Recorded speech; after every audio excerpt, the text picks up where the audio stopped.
For our revival today, I want to continue with some of the terms that are talked about in our catechism.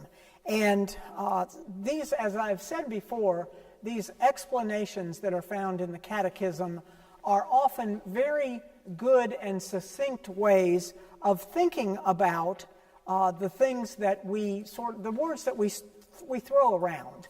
And if somebody asks you, well, you say that word, but what does that mean exactly?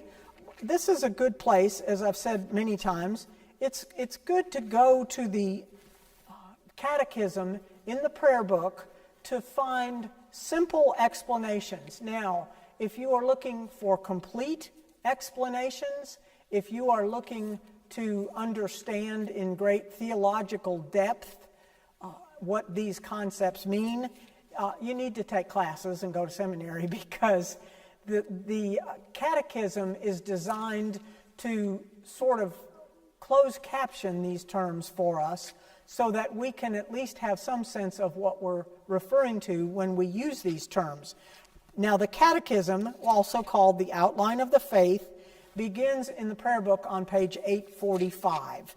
And again, I commend it to you for simple explanations and descriptions of the things that we do in church, and to some extent why we do them. Now, there is one section on sin and redemption, and I'm going to talk about sin first.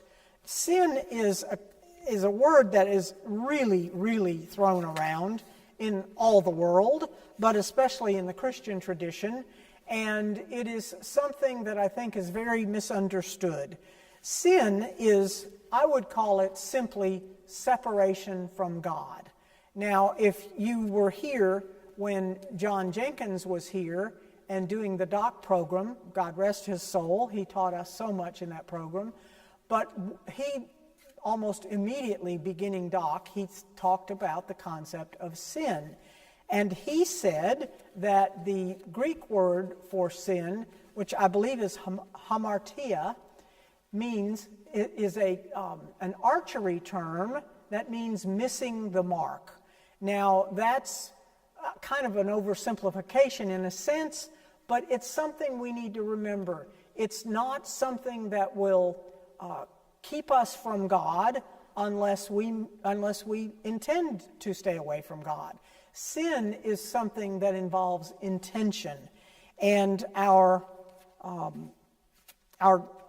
definition in the Catechism says that it is the seeking of our own will instead of the will of God, thus distorting our relationship with God, with other people, and with all creation.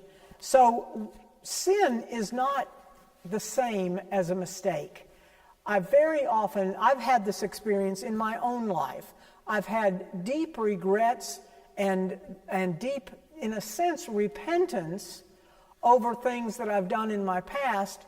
And as I aged and matured, I realized some of those things that I thought I needed to confess as sin were actually mistakes.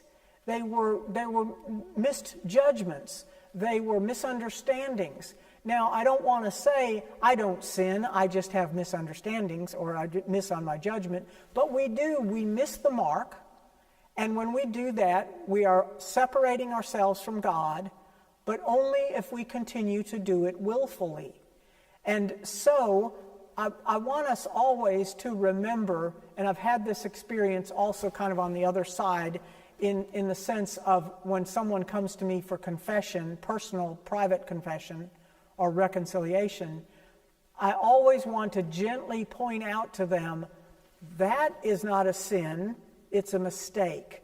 And you can regret it, but don't let the regret cripple you. That is not even something God needs to forgive you for. Let's talk about sin, things that are intentional, that are clearly our own will, our stubborn will separating us from God. Those are the things we need to bring to confession, either the general confession on Sunday or to a private confession.